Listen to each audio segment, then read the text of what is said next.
Halo semuanya, saya ucapkan selamat datang kepada Bapak Ibu dosen dan juga teman-teman sekalian.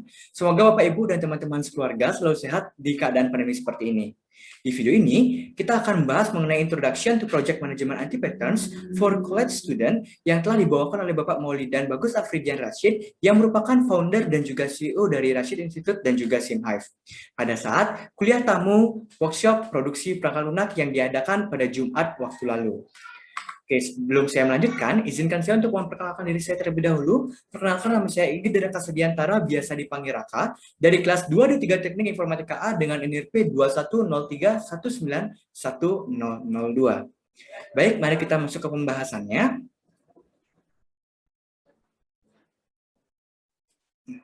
Jadi pertama kali Bapak Mulya memperkenalkan diri terlebih dahulu dengan mengenalkan apa-apa saja sih pengalaman yang telah didapatkan oleh beliau dan juga penghargaan-penghargaan yang telah dia capai seperti itu.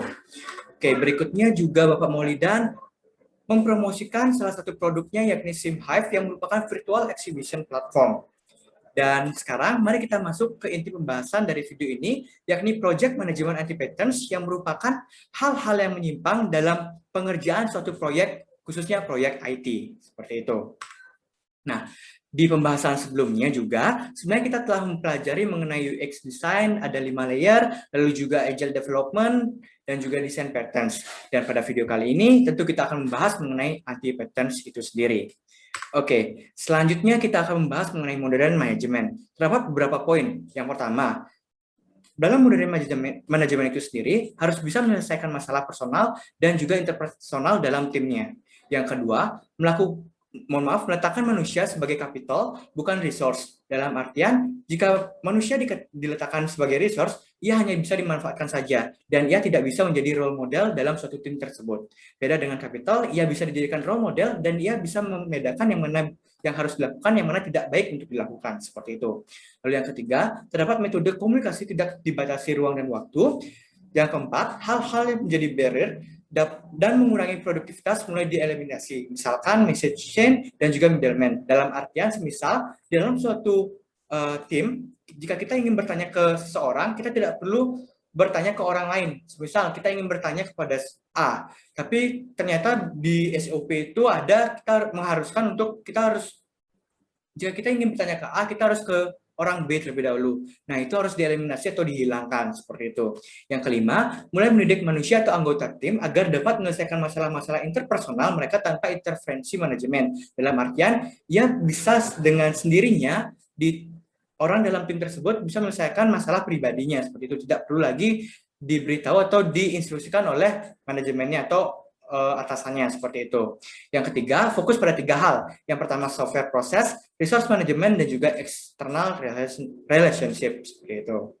Oke, kita next. Di sini juga di awal diingatkan kembali apa sih perbedaan dari tradisional dan juga agile team. Yang pertama, traditional teams.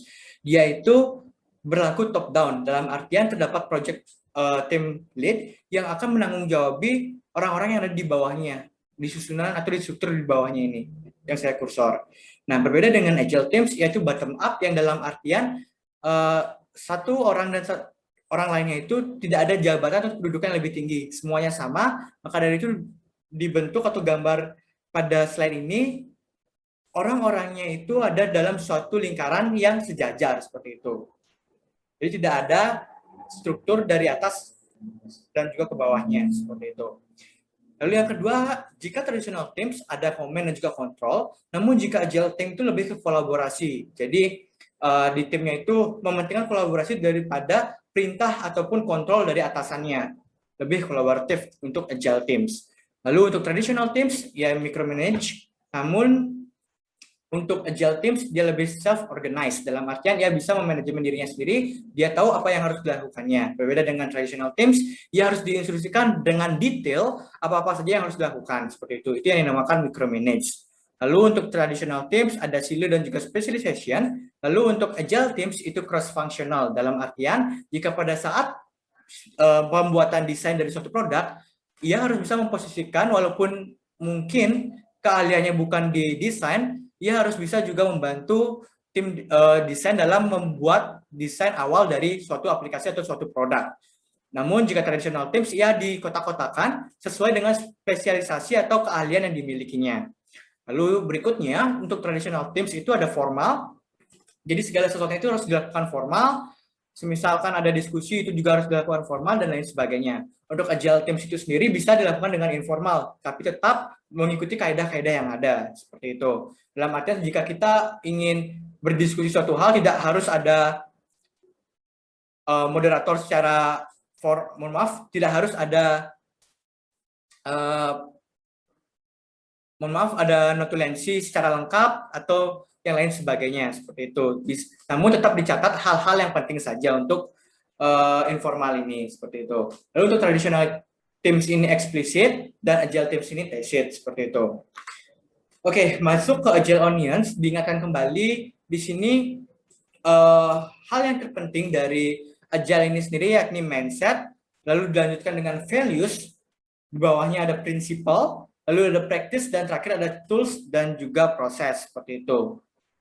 Jika kita lihat juga semakin keluar itu perubahannya itu semakin sedikit, jarang terjadi seperti itu, karena seperti mindset, values, dan principle ini jarang terjadi perubahan. Namun untuk yang sering berubah yakni tools dan juga practice-nya, seperti framework dari agile itu sendiri seperti Scrum, Extreme Programming, Lean Startup, Kanban, dan lain sebagainya, dan juga tool prosesnya seperti Figma, lalu ada Trello, dan lain sebagainya, itu terkadang setiap waktunya itu bisa saja berubah dengan cepat, seperti itu. Oke, ini diingatkan kembali dengan poin agile onion-nya yang harus kita tetap ingat dan kita harus pahami juga.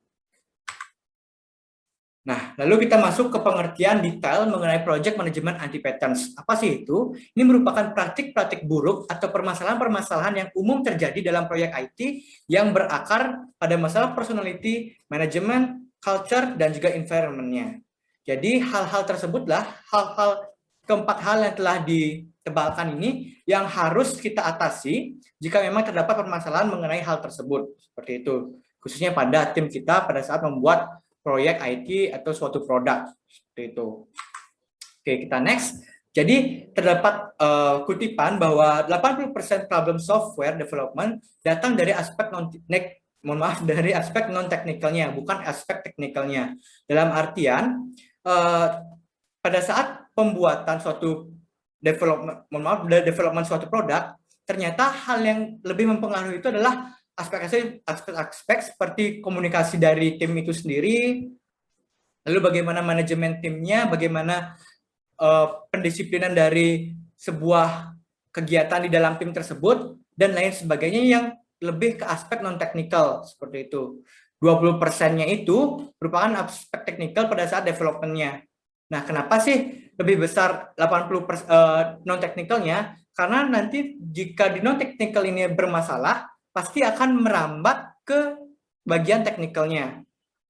Seperti itu. Contoh saja, jika semisal tim development timnya atau tim developernya itu tidak sinkron antara satu dengan yang lainnya, mungkin saja ia bisa membuat fungsi-fungsi atau kelas-kelas yang sama jika tidak ada komunikasi di antara tim tersebut atau tim developer itu sendiri, seperti itu. Jadinya untuk waktu pengerjaan pun akan terkuras dan tidak bisa memaksimalkan produk yang akan di-deliver ke user, seperti itu. Oke, berikutnya ada sedikit kutipan kembali dari Lynn LeBlanc yang merupakan CEO dan juga founder dari Hotlink. Kutipannya yakni, kesalahan pertama yang sering orang lakukan dalam memulai bisnisnya adalah dengan lebih memfokuskan perhatian mereka kepada produk dan strategi bisnis mereka tanpa memperhatikan kualitas manusia yang bergabung dengan timnya. Jadi dari Lynn LeBlanc ini mengatakan yang terpenting itu adalah orang-orang atau orang-orang atau SDM atau sumber daya manusia yang akan masuk ke dalam suatu perusahaan atau suatu tim dalam kesuksesan di suatu produk kita atau di suatu bisnis yang kita miliki. Bukan pertama kali kita memfokuskan ke produk ataupun ke strategi bisnisnya. Karena jika orang-orang yang ada di dalamnya dalam suatu perusahaan atau tim itu sudah baik, maka akan berdampak tentunya pada produk dan juga bisnis yang dijalankan. Karena tim itu akan menggambarkan produk dan juga strategi bisnis yang akan dihasilkan dari tim itu sendiri. Seperti itu. Oke, kita next. Dapat juga dianalogikan, antipetensi itu merupakan benalu pada suatu pohon yang alhasil pohon tersebut tidak akan menghasilkan buah yang berkualitas jika terdapat benalu di pohon itu sendiri. Maka dari itu, jika ada benalu di tim kita, harus segera dibersihkan untuk memperlancar proses development dan juga bisa menghasilkan produk yang berkualitas tentunya di akhir. Seperti itu. Oke, pengaruh antipeton dalam tim ini, jika satu saja orang jika di kolaborasi ini, jika satu saja orang bermasalah, ia bisa saja mempengaruhi orang-orang lainnya. Begitu juga dengan cooperation, jika satu orang bermasalah pada suatu tim tersebut, kemungkinan besar orang tersebut akan juga membawa pengaruh ke dalam tim itu atau ke orang-orang lain yang ada di tim itu, seperti itu. Oke, di sini juga disampaikan oleh Bapak Maulidan beberapa referensi yang dapat kita pelajari seperti Anti-Pattern in Project Management dari William J. Brown, lalu juga Anti-Patterns Managing Software Organization and People dari Colin J. Neal, Philip LePlante, dan juga beberapa jurnal yang dilampirkan pada slide berikut, seperti itu yang dapat dilihat pada slide berikut ini. Oke, mungkin saya next. Di sini daftar umum anti-patterns dalam proyek pemula. Akan saya sampaikan. Yang pertama ada analisis paralisis yang di dalamnya terdapat overthinking dalam tahap desain, baik dalam arsitektur desain maupun UX desain, sehingga menyebabkan tahap implementation mendapatkan sisa waktu yang tidak layak. Nah, jadi analisis paralisis ini kita itu terlalu detail dalam pendesainan atau dalam pemilihan suatu software development life cycle yang cocok untuk tim kita, seperti itu. Jadi kita terlalu fokus di tahap requirement-nya, jadi kita tidak bisa memaksimalkan nantinya pada saat tahap development, sehingga kita tidak memiliki waktu banyak juga pada saat pembuatan suatu produk itu sendiri. Nah, penyebabnya itu sendiri ada kebanggaan akan kemampuan analisa yang biasanya dilakukan oleh pemula seperti kita. Lalu yang kedua, kurangnya pengalaman berproyek. Ketiga, ingin mencapai status perfect di tahap desain, karena mungkin beberapa orang dalam tim memiliki sifat yang perfeksionis. Lalu yang keempat, mungkin skop tahap desain dan analisis tidak ditentukan. Jadi skopnya itu tidak ditentukan di awal, jadi bingung antar kemanakah produk ini akan dibawa, seperti itu. Lalu yang terakhir, tidak berfokus pada value dan juga deliverable untuk klien. Jadi tidak mengindahkan klien yang merupakan hal penting yang harus diperhatikan dalam pembuatan suatu produk, seperti itu. Oke, saya next. Yang kedua terdapat death by planning. Over planning dalam pembuat timeline, kedetailan atau kompleksitas tiap task, dan juga contingency plan. Dalam artian di awal itu kita terlalu detail kembali membuat timeline atau penjadwalan kegiatan, dan juga terlalu memikirkan case-case yang terjadi, sehingga padahal case-case tersebut belum tentu terjadi di kenyataan, seperti itu. Nah, itulah yang juga akan berdampak pada waktu pengerjaan dari produk kita nantinya, seperti itu. Penyebabnya sendiri ada yang pertama, glass case plan, membuat plan dengan asumsi demi asumsi tanpa pengalaman real. Yang kedua, detailist plan, membuat plan dengan over detail, bahkan berusaha mencakup semua kemungkinan, padahal realitanya yang akan terjadi hanya satu dan dari semua kemungkinan tersebut, seperti yang saya katakan sebelumnya. Oke, saya next. Yang kemudian ada curiosity, kondisi di mana informasi, pengetahuan, atau pengalaman di dalam tim atau perusahaan tidak disebarkan secara merata, melainkan hanya di beberapa individu atau kelompok atau tim tertentu, atau dapat dikatakan tersilu-silu. Jadi di sini mungkin penyebabnya pertama, tidak ada KM dalam suatu perusahaan. Yang kedua, adanya egosentris dalam tim. Yang ketiga, ada mushroom management. Seperti itu. Nah, yang dysfunction atau apa sih dysfunction atau akibatnya? Yang pertama, persebaran informasi dalam tim ataupun antar tim itu tidak merata. Banyak masalah yang terjadi dalam tahap integrasi modul karena tidak adanya komunikasi ataupun juga penyebaran informasi yang baik. Dan terakhir, antar tim memiliki asumsi yang berbeda-beda dalam satu proyek yang sama. Nah, maka dari itu perlunya keterbukaan dalam suatu tim manajemen, dalam suatu tim development itu sendiri. Seperti itu. Oke, kita next ke poin berikutnya, yakni mediokrasi, yang merupakan lingkungan tanpa motivasi dan terdesain biasa-biasa saja tanpa obsesi untuk menjadi pemenang terhadap perusahaan kompetitor. Misalkan pada saat nantinya ada pameran untuk memamerkan software yang telah kita buat, ternyata dari tim kita itu tidak ada semangat untuk mendapatkan juara, misalkan. Nah, itu salah satu contoh dari mediokrasi itu sendiri. Maka dari itu penting bagi mungkin dari PO itu sendiri membangkitkan motivasi dari timnya agar bisa lebih semangat dalam pembuatan produknya agar nantinya terdapat juga hasil yang maksimal dari produk itu sendiri. Nah, keywordnya di sini pertama biasa-biasa saja dan juga asal kerja. Penyebabnya itu apa? Yang pertama tidak adanya visi bersama, lalu yang kedua obsesi akan kesuksesan itu rendah. Dysfunction yang akan dihasilkan, yang pertama itu adalah produktivitas tim rendah, profit dari perusahaan itu kecil, dan juga citra perusahaan rendah di mata stakeholder. Seperti itu. Oke, kita next. Selanjutnya ada intellectual violence, yang merupakan membangun konflik verbal kepada kolega dalam tim dengan menggunakan pengetahuan atau istilah-istilah expert dengan tujuan intimidasi. Misalkan mungkin ada satu orang yang memiliki pengalaman atau pengetahuan lebih di suatu development yang mungkin mengatakan hal-hal yang mungkin kurang dimengerti oleh teman-teman lainnya, sehingga itu terasa mengintimidasi dari teman atau koleganya, seperti itu. Penyebabnya sendiri yang pertama, karakter Sherman Tanks yang akan dijelaskan di belakang, lalu yang kedua kebanggaan intelektual, ketiga superioritas, keempat dendam personal, yang kelima narsis atau kebutuhan akan pengakuan yang berlebihan. Nah, berikutnya terdapat nilai Konkoff yang isinya sendiri yakni seseorang yang sulit, baik itu sulit diatur, sulit diajak kerjasama, sulit diajak berkembang, dan lain sebagainya, yang membandingkan pengaruh buruk pada culture dan juga environment team. Biasanya mereka menjadi demikian dikarenakan adanya motif tertentu sehingga membuat pengambilan keputusan dalam tim bukan atas dasar best practice, namun berdasar motif atau kepentingan tersebut. Dan di sini dibagi 4 bagian, ada change preventer, ada egocentris, ada money hunter, dan terakhir ada loyalty. Dan di bagian tersebut ada subbagiannya juga.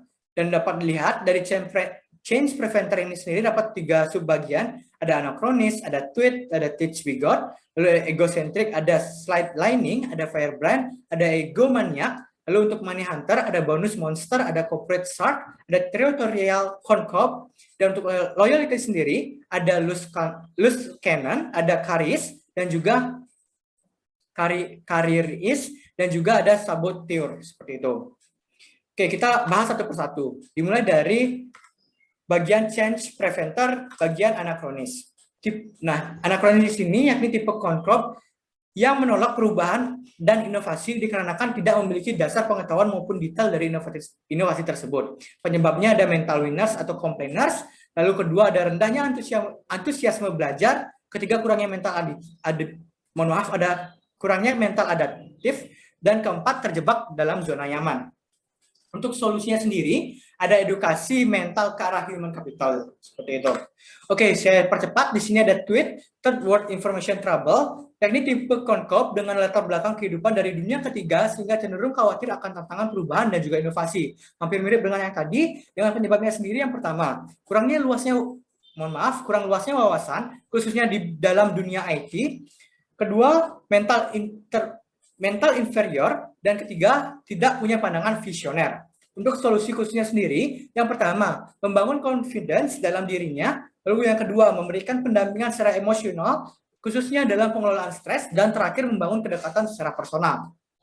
Oke, saya next, ada teknologi bigot. Nah, teknologi bigot ini merupakan tipe Konkoff yang menolak perubahan dan inovasi khususnya dalam teknologi, umumnya dikarenakan adanya kedekatan dengan salah satu kelompok teknologi tertentu. Nah, penyebabnya ada kedekatan hanya dengan kelompok teknologi tertentu. Yang kedua, terpengaruh efek marketing dari suatu perusahaan atau produk. Seperti mungkin jika satu orang di dalam tim tersebut misalkan lebih biasa menggunakan Linux bukannya Windows, tapi dalam proyek ternyata diperlukan untuk menggunakan Windows. Nah, maka dari itu seharusnya orang tersebut bisa untuk beradaptasi menggunakan Windows. Tidak keras kepala tetap menggunakan Linux, seperti itu. Itu salah satu contohnya saja. Untuk solusinya sendiri, yang pertama sering ajak jalan-jalan agar ia keluar dari tempurungnya, lebih memiliki banyak kenalan, semisal mengikuti konferensi, exhibition, dan juga lain-lain. Oke, berikutnya kita masuk ke bagian egosentrik. Yang pertama terdapat sidelining yang merupakan tipe konkop yang cenderung meminimalisir tugas yang diberikan baik secara kuantitas maupun kualitas. Penyebabnya sendiri hidden agenda. Yang kedua sifat malas yang kuat. Yang terakhir ada tipe X. Lalu untuk solusi khusus itu sendiri ada question of the question, correction interview, friendly outplacement, dan juga reduction in force. Seperti itu. Oke, saya next. Di sini berikutnya ada firebrand. Nah, firebrand ini merupakan tipe konkop yang sering menciptakan suatu masalah palsu dengan sengaja yang dibuat oleh dirinya sendiri. Semisalkan error pada program sehingga menyebabkan keterlambatan delivery, lalu kemudian disolusikan pula oleh dirinya sendiri dengan tujuan untuk disematkan sebagai pahlawan atau penyelamat tim. Penyebabnya ini ada 3, keinginan menutupi kekurangan, keinginan agar terlihat bekerja, dan terakhir narsisme. Untuk solusinya terdapat 2, terapkan iterative development, dan terakhir lakukan pengawasan harian. Oke, yang terakhir ada corporate suck, yang merupakan tipe konkop yang lebih menyibukkan dirinya dengan membangun kedekatan personal dengan klien, atasan, dan sebagainya, serta cenderung meninggalkan atau setidaknya meminimalisir pekerjaannya dalam development. Umumnya dia memiliki motif untuk mendapatkan bonus melalui kedekatan tersebut. Nah, penyebabnya, yang pertama, keinginan mendapatkan bonus melalui kedekatan, yang kedua, menghindari pekerjaan development. Untuk solusinya sendiri, bisa dengan menyebutkan orang tersebut dengan banyak task. Seperti itu. Oke, berikutnya kita masuk ke bagian money hunter. Yang pertama ada bonus hunter. Nah, bonus hunter yakni tipe konkop yang hanya termotivasi pada tipe-tipe task yang memiliki bonus serta cenderung menghindari task-task yang lainnya. Penyebabnya pemikiran dengan money oriented. Lalu untuk solusinya sendiri menghilangkan sistem bonus dalam suatu kegiatan atau suatu bisnis seperti itu. Oke, berikutnya ada territorial konkop yang merupakan tipe konkop yang cenderung menolak orang-orang baru, bahkan cenderung mencegah anggota tim lain untuk berkembang karena khawatir area kekuasaannya tidak lagi ia kuasai secara penuh. Penyebabnya itu sendiri, yang pertama mental rakus, yang kedua inferior, dan terakhir ada khawatir akan post-power syndrome. Untuk solusinya, pertama, menanamkan paham padanya tentang konsep regenerasi, yang kedua, berikan padanya target self-actualization yang baru, seperti itu. Dan terakhir ada loose cannon, tipe konkop yang blabbermouth atau cenderung ember yang berpotensi menyebarkan rahasia-rahasia perusahaan ataupun membuat citra perusahaan menjadi buruk. Dalam tingkat yang lebih kronis, dia bahkan melakukan hal tersebut untuk keuntungan pribadinya. Penyebabnya ada 3, pertama, mental tidak amanah, yang kedua, tidak mengerti etika komunikasi, yang ketiga, tidak mengerti etika kerahasiaan. Oke, berikutnya ada solusi khusus. Yang pertama, jangan berikan jabatan yang mengandung rahasia perusahaan. Yang kedua, selalu batasi informasi perusahaan dari dirinya. Yang ketiga, perketat aturan kerahasiaan di perusahaan. Oke, kita masuk ke bagian berikutnya, yakni loyalty. Oke, untuk loyalty tadi sudah ada 1 dijelaskan, yakni mengenai loose cannon. Yang berikutnya ada charis, yakni tipe konkop yang selalu berupaya mempengaruhi kebijakan tim maupun perusahaan dengan preferensi pribadinya. Umumnya karena adanya agenda tersembunyi maupun mengejar keuntungan pribadi. Penyebabnya ada pertama, hidden agenda, yang kedua mengejar keuntungan pribadi itu sendiri. Oke, terakhir ada saboteur, yang merupakan tipe konkop yang mempunyai misi sabotase agar proyek yang dijalankan gagal atau setidaknya memiliki peluang keberhasilan yang sekecil mungkin. Nah, tipe konkop ini adalah yang paling berbahaya dan sulit diidentifikasi karena caranya yang cenderung cerdik dalam menutupi agendanya. Penyebabnya pertama, loyalitas tidak pada perusahaan tempatnya bekerja, yang kedua secret agent. Lalu untuk solusinya, awasi pergerakannya setiap saat, lalu lakukan migration plan dengan memasang orang lain dengan skill yang sama sebagai replacement dirinya, seperti itu. Oke, dari penjelasan sebelumnya, terdapat juga yang namanya negative personalities, yang biasanya tertanam dalam orang-orang yang mungkin sulit untuk bisa berubah di dalam suatu project IT itu sendiri. Seperti itu. Oke. Nah, di sini negative personalities terdapat 7, yang sebenarnya ia ini mewakili kurang dari 5% populasi, tapi bisa menghasilkan 90% masalah interpersonal di lingkungan kerja. Oke, saya mungkin masuk langsung ke bagian-bagiannya. Yang pertama ada hostile agresif. agresif muncul dalam 3 subvarietas, yakni Sherman Tanks, ada Sniper, dan juga Exploder. Sherman Tanks ini merupakan tipe dengan kecenderungan melakukan intimidasi, bullying, dan memaksa orang lain untuk tunduk, cenderung menikmati konflik, permusuhan, serta bersifat agresif.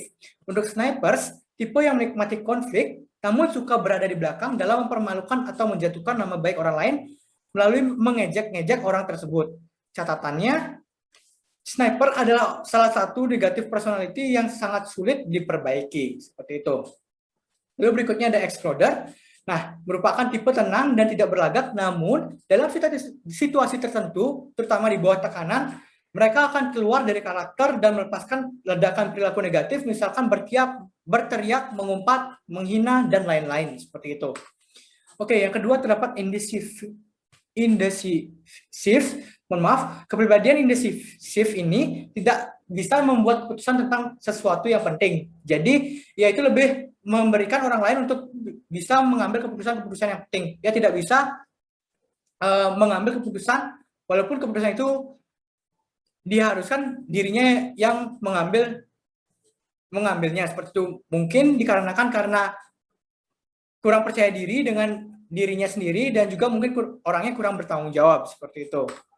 Oke, berikutnya ada Winners. Juga dikenal sebagai complainers, adalah kepribadian yang suka mengeluh tentang segala hal tetapi tidak menawarkan solusi karena merasa tidak berdaya ataupun lemah.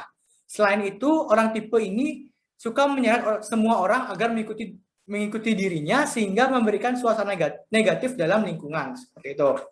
Berikutnya ada negativis yang mirip dengan Winners namun cenderung menjual kesulitan-kesulitan yang ia hadapi agar orang berempati padanya dan mentoleransi kesalahan yang dimiliki oleh diri orang itu sendiri, seperti itu. Lalu berikutnya ada Clamps. Tipe kepribadian pasif yang cenderung tidak memberikan reaksi pada hal-hal yang diperlukan. Mungkin saja karena ia malu untuk menyampaikannya, padahal ia memiliki ide, tapi mungkin orang yang memiliki kepribadian ini atau Clamps ini, ia tidak berani untuk menyampaikan ide yang ia miliki, seperti itu. Lalu berikutnya ada Bulldozer, jenis negativis yang cenderung melakukan cherry picking dalam memilih fakta-fakta yang ada. Ahli dalam memanipulasi fakta untuk keuntungannya sendiri. Padahal seringkali fakta yang terjadi tidak seheboh yang ditakutkan atau tidak sebesar yang dia amplifikasi, seperti itu. Lalu berikutnya ada super agreeables, ini tipe yes man yang suka menganggap remeh suatu tugas dan cenderung suka menunda pekerjaan. Tipe ini juga suka mengesankan bahwa semuanya baik-baik saja meskipun faktanya tidak demikian. Dalam artian misalkan ditanyakan suatu produk, ditanyakan suatu pendapat, ia hanya mengatakan setuju saja dengan pendapat yang sudah dilontarkan sebelumnya, seperti itu. Nah, berikutnya terdapat tim dysfunction yang akan saya jelaskan. Nah, dalam tim dysfunction ini terdapat yang namanya teori tim development dari Tuckman yang tahapan-tahapannya itu ada 5. Nah, jika kita lihat pada grafik ini, jika semakin ke atas itu adalah tim semakin efektiflah timnya. Lalu untuk yang sumbu X-nya itu performance-nya lebih besar impact dari performance yang diberikan. Nah, biasanya secara natural atau secara realnya dalam suatu tim itu pasti mengalami tahap-tahapan yang ada di slide ini. Baik itu yang pertama ada forming, tahapan pertama. Jadi tahap pengenalan di suatu tim. Lalu setelah pengenalan terdapat storming atau sesuai namanya badai atau terdapat konflik-konflik di dalamnya.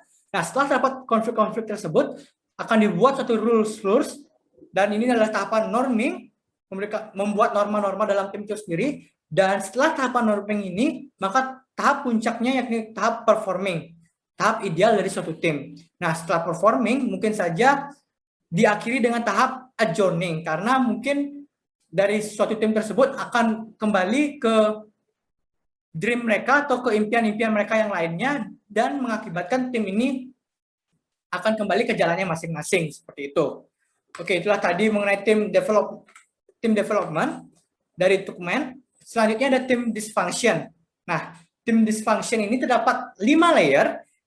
Yang paling dasarnya itu sendiri adalah absence of trust. Ini adalah paling penting. Jika suatu tim tidak memiliki kepercayaan di dalam tim tersebut, maka akan berdampak ke layer-layer berikutnya. Akan menimbulkan fear of conflict, akan menimbulkan ketakutan dan juga konflik-konflik di dalam tim itu sendiri. Lalu yang berikutnya ada lack of commitment atau kurangnya komitmen dalam tim itu sendiri. Misalkan diberikan tugas, ia tidak berkomitmen dengan tugas yang diberikan atau tugas yang telah ia terima atau setujui. Sehingga tentunya akan berpengaruh pada saat tahap development nantinya. Berikutnya ada avoidance of accountability, menghindari tanggung jawab yang telah diberikan atau tanggung jawab hal-hal yang memiliki tanggung jawab. Mohon maaf. Dan terakhir inattention to result, seperti itu. Oke, berikutnya. Oke, di sini disfungsi yang kedua yakni fear of conflict. Ciri-cirinya itu yang pertama, tim merasa rapat adalah agenda yang membosankan atau tidak ada yang berkontribusi atau memberikan feedback. Yang berikutnya mengabaikan dan menghindari topik kontroversial meskipun itu penting untuk kesuksesan tim. Dan berikutnya gagal memanfaatkan semua pendapat dan perspektif anggota tim. Oke, saya lanjut untuk yang ketiga, lack of commitment. Ciri-cirinya itu adalah anggota tim cenderung meninjau kembali diskusi dan keputusan berulang kali, saling curiga antar keanggotaan tim, dan juga tumbuhnya rasa kurang percaya diri dan takut gagal, seperti itu. Yang keempat, avoidance of accountability, mengurangi standar kualitas deliverable. Yang kedua, tidak adanya deliverable ataupun report, atau minimal MVP tidak terpenuhi, atau minimum viable product itu tidak terpenuhi. Dan terakhir, membiarkan pemimpin tim menjadi satu-satunya sumber disiplin, seperti itu. Oke, berikutnya ada inattention to result, yang ciri-cirinya yang pertama, anggota tim yang berfokus pada karir dan tujuan individu mereka sendiri. Dan kedua, fokus karyawan berorientasi pada prestasi pribadi. Dan terakhir, tim menjadi jarang mengalahkan kompetitor, seperti itu. Nah, itulah tadi yang telah kita pelajari dari project management anti-patterns, lalu kita pelajari juga dengan negative personalities, dan terakhir kita tadi pelajari mengenai team dysfunction. Nah, ada 3 hal yang kita pelajari, ada 3 hal baru yang kita telah pelajari pada video kali ini.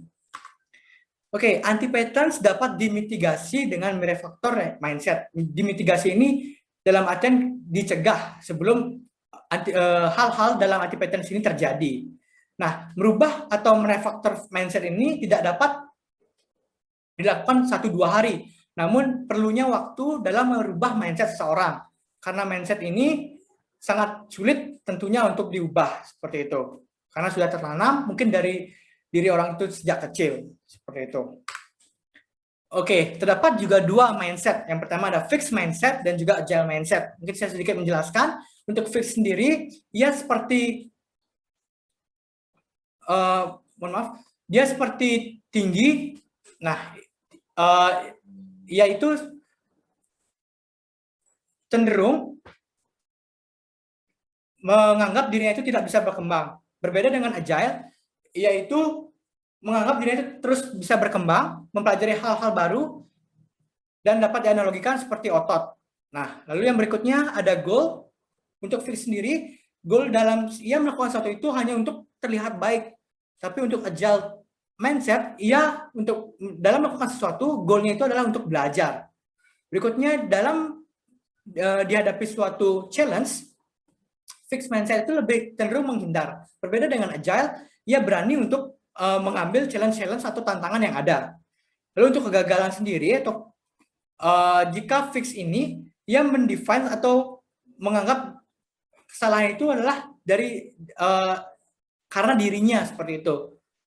Tapi beda dengan agile, ia memanfaatkan kegagalan itu untuk mengumpulkan informasi sehingga nantinya ia tidak gagal lagi dan bisa belajar dari kesalahan itu sendiri. Lalu berikutnya untuk effort for those with no talent. Lalu untuk agile ini sendiri, ya effortnya untuk bisa master dalam hal yang ia pelajari. Dan terakhir, reaction to challenge ini helplessness. Jadi hanya ingin minta tolong saja. Untuk reaction to challenge dari agile ini, ia bertahan terhadap challenge yang telah diberikan, seperti itu. Oke, terdapat juga teori X dan juga teori Y dari McGregor. Nah, untuk teori X ini sendiri, dia lack integrity, kurangnya integritas dari dirinya sendiri, menghindari tanggung jawab, work as little as possible, ia hanya bekerja sekedarnya saja, dan ia prefer untuk hanya diperintahkan oleh orang lain. Untuk teori Y, orang-orang yang memiliki teori Y ini yang memiliki integritas, ia bekerja secara objektif, lalu juga ia ingin penghargaan, dan juga ia bisa membuat keputusan. Dan hal ini kita bisa satukan dengan sense of belonging atau rasa memiliki seperti itu. Oke, ini ada lanjutannya mengenai teori X juga dan juga teori Y mengenai human resource dan juga human capital. Untuk human resource sendiri sama seperti tadi menghindari pekerjaan, harus dikontrol, menghindari responsibility dan juga mencari keamanan di dalam dirinya atau mencari aman. Kalau kita bisa bilang. Untuk yang human capital ini sendiri, dia bekerja secara keinginannya dia sendiri, lalu juga ia bisa memanajemen dirinya, lalu juga ia mencari tanggung jawabnya, dan terakhir ia bisa memberikan keputusan dengan penjabaran yang baik seperti itu.